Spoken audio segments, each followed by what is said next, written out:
ಅಂದ್ರೆ ಬಲಾಢ್ಯ ಸಮಾಜದ ಜೊತೆಗೆ ಸೇರಿಸ್ತಾರೆ. ಉದ್ದೇಶ ಅಂದ್ರೆ ನಮ್ದು ಇರೋದು ದತ್ತಾಂಶ ಪ್ರಕಾರ 2025 ನಾಗಮೋಹನ್ ದಾಸ್ ನ್ಯಾಯಮೂರ್ತಿ ನಾಗಮೋಹನ್ ಹೇಳೋ ಪ್ರಕಾರ 56,000 ಜನ 56,000 ಜನ ಜನಸಂಖ್ಯೆ ಇರೋ ಈ ಕಮ್ಯುನಿಟಿನ ಬಲಾಢ್ಯ ಅಂದ್ರೆ 2 ಲಕ್ಷ 20 ಲಕ್ಷ 30 ಲಕ್ಷ ಜನಸಂಖ್ಯೆ ಇರೋ ಆ ಕಮ್ಯುನಿಟಿಗೆ ನಮ್ಮನ್ನು ಸೇರಿಸಿದ್ರೆ ನಾವೆಲ್ಲ ಹೋಗ್ಬೇಕು.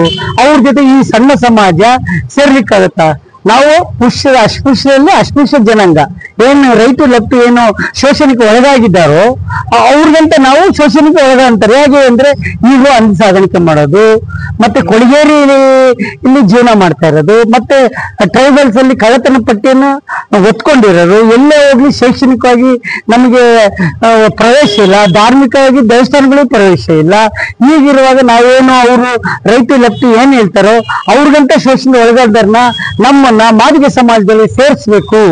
ಬೇರೆ ಯಾವ್ದು ಸಮಾಜ ಬೇಡ. ಆ ಮಾದಿಗ ಸಮಾಜ ಇಲ್ಲ ಅಂದ್ರೆ ಅಲೆಮಾರಿ ಜನಾಂಗದಲ್ಲಿ ಏನಿದೆ, ಅಲೆಮಾರಿ ಜನಾಂಗದಲ್ಲಿ ಅವ್ರಿಗೂ ಪ್ರತ್ಯೇಕವಾಗಿ ಏನು ನಿಗದಿ ಮಾಡಿಲ್ಲ, ಅವ್ರಿಗೂ ಪ್ರತ್ಯೇಕ ನಿಗದಿ ಮಾಡಿ ಅವ್ರ ಜನಾಂಗದಲ್ಲಿ ಸೇರಿಸ್ಬೇಕಿಲ್ಲ, ಮಾದಿಗ ಜನಾಂಗದಲ್ಲಿ ಸೇರಿಸ್ಬೇಕು ಕೊರಚಿರೋ ಉದ್ದೇಶ ಆಗಿದೆ.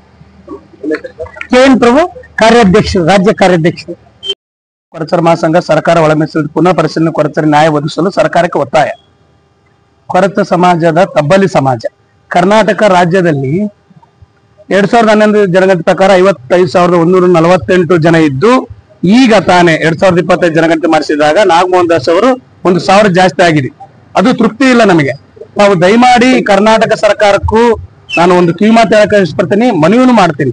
ತಾವು ಸಮಾಜ 1952 ಸಂವಿಧಾನ ಪ್ರಕಾರ ಡಾಕ್ಟರ್ ಬಿ ಆರ್ ಅಂಬೇಡ್ಕರ್ ರಚನೆ ಮಾಡಿದ್ದು ಇಲ್ಲಿವರೆಗೂ ನನ್ನ ಸಮಾಜಕ್ಕೆ ನ್ಯಾಯವಾಗಿ ಏನು ಒದಗಿಸಿಲ್ಲ. ಒಬ್ಬ ಮೆಂಬರ್ ಇಲ್ಲ, ಒಬ್ಬ ತಾಲೂಕ್ ಪಂಚಾಯತ್ ಇಲ್ಲ, ಒಂದು ಜಿಲ್ಲಾ ಪಂಚಾಯತ್ ಇಲ್ಲ, MP ಇಲ್ಲ, ML ಇಲ್ಲ, KS IS ಅಧಿಕಾರಿಗಳು ಏನೂ ಇಲ್ಲ.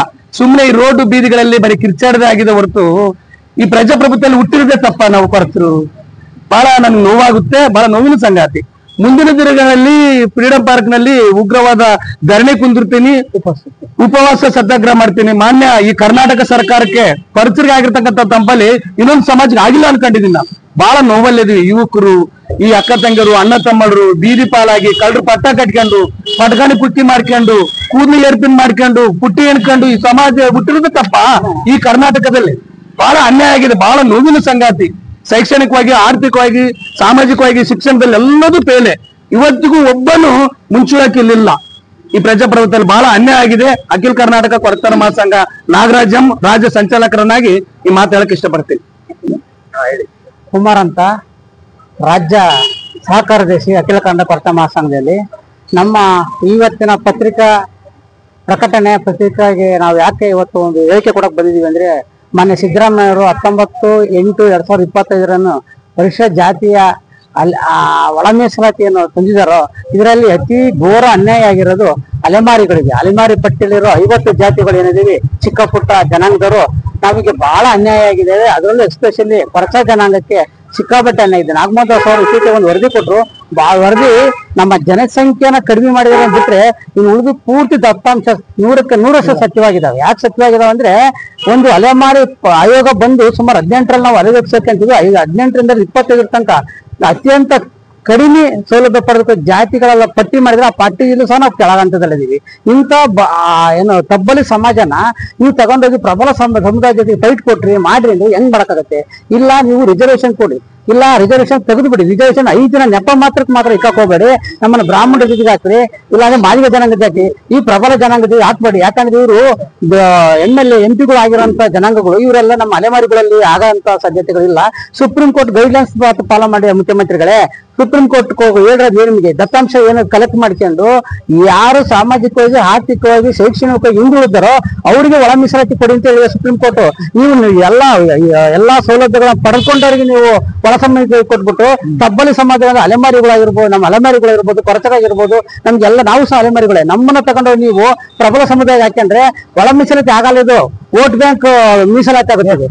ವೋಟ್ ಬ್ಯಾಂಕ್ ಮೀಸಲಾತಿನ ಬಿಟ್ಬಿಟ್ಟು ನೀವು ಅಹಿಂದ ನಾಯಕರಿದ್ದೀರಿ, ತಬ್ಬಲಿ ಸಮಾಜಗಳಿಗೆ ಅಧಿಕಾರವಿದ್ದೀರಿ, ಎರಡನೇ ಗೌರವ ಜರಸು ಅಂತ ಹೇಳ್ತಾರೆ. ಆದ್ರೆ ನೀವು ಈ ತಬ್ಬಲಿ ಸಮಾಜದ ಶಾಪ ತಟ್ಕೊಂಡು ನಿಮಗೆ ಶಾಪ ತಟ್ಟುತ್ತೆ. ಯಾಕಂದ್ರೆ ಈ ಸಮಾಜಗಳು ಭಿಕ್ಷೆ ಬಿಡ್ಕೊಂಡು ತಿಂತಾರೋ ಸಮಾಜಗಳು, ಕೊರಚ ಸಮಾಜ ಆಗಿರ್ಬೋದು, ಇಲ್ಲ ಬುಡಗ ಜಂಗಮ ಆಗಿರ್ಬೋದು, ಸಿಲ್ಲೇಕತ ಜನಾಂಗ ಆಗಿರ್ಬೋದು, ನಾವೆಲ್ಲ ಒಂದೇ ಸಮಾಜದವರು.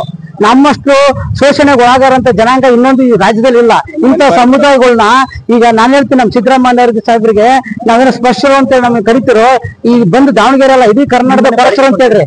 ನಿಮ್ಗೆ ನಿಮ್ ಯಾವ ಸಮುದಾಯನೂ ಕೊಡಲ್ಲ, ಬೇಡ ಈ ಸ್ಪರ್ಶರು ಅಸ್ಪೃಶ್ಯರು ಅಂತ ಹೇಳ್ತಾರಲ್ಲ, ನಮ್ಮ SC-ಗಳೆಲ್ಲ ನಮ್ಗೆ ಮನೆಗಳು ಕೊಡಲ್ಲ, ಅಂತ ಕೀಳು ಮಟ್ಟದಲ್ಲಿ ನಮ್ಮನ್ನ ಕಾಣ್ತಾರೆ. ನೀವು ನೋಡಿ ನಮ್ಮ ಸ್ಪರ್ಶರು ಅಂತ ಹೇಳ್ತೀರಿ, ಆಮೇಲೆ ಸಮಾನಾಂತರ ಜಾತಿಗಳು ಅಂತೇಳಿ ಪ್ರಬಲ ಜನ ಜೊತೆ ನಾವು ಸೇರಿಸ್ತೀವಿ. ಯಾವ ಸಮಾಜ ಇದೆ ಸ್ವಾಮಿ ನಮ್ಗೆ ಎತ್ತಲಿಕ್ಕೆ? ನಮ್ಮ ಗ್ರಾಮ ಪಂಚಾಯತ್ ಎಲೆಕ್ಷನ್ ಇಟ್ಕೊಂಡು ಸಪೋರ್ಟ್ ಮಾಡೋದಿಲ್ಲ, ಅಂತದ್ರಲ್ಲಿ ತಾಲೂಕ್ ಪಂಚಾಯತ್ ಜಿಲ್ಲಾ ಪಂಚಾಯತ್ ಇಲ್ಲ. ಆದ್ರಿಂದ ತಬ್ಬರ್ ಶೈಕ್ಷಣಿಕವಾಗಿ ನಮ್ಮ IAS ಆಮೇಲೆ MBBS ಸೀಟ್ ಇಲ್ಲ ಸ್ವಾಮಿ. MBBS ಸೀಟ್ ಏನು ಒಂದು ಪಟ್ಟಿ ಮಾಡಿದಾರೆ 2025 4,000 ಒಂದು ಪಟ್ಟಿ ಮಾಡ್ತಾರೆ ವೈದ್ಯಕೀಯ ಮತ್ತು ತಾಂತ್ರಿಕ ವಿಭಾಗದಲ್ಲಿ. ಅದ್ರಲ್ಲೂ ಸಹ ನಮ್ಗೆ ಅಡ್ರೆಸ್ ಇಲ್ಲ. ದಯವಿಟ್ಟು ಮುಖ್ಯಮಂತ್ರಿಗಳೇ, ಬಹಳ ಶೋಷಿತ ಸಮುದಾಯನ ಮೇಲೆತ್ತಿ ನಿಮ್ಗೆ ಒಳ್ಳೇದಾಗುತ್ತೆ, ನಿಮ್ಮ ವಂಶಕ್ಕೂ ಒಳ್ಳೇದಾಗುತ್ತೆ, ಇಲ್ಲಾಂದ್ರೆ ಈ ಶಾಪ ನಿಮ್ಗೆ ತಟ್ಟುತ್ತೆ ಅಂತ ಹೇಳಕ್ಕೆ ನಾನು ಬಯಸ್ತೇನೆ.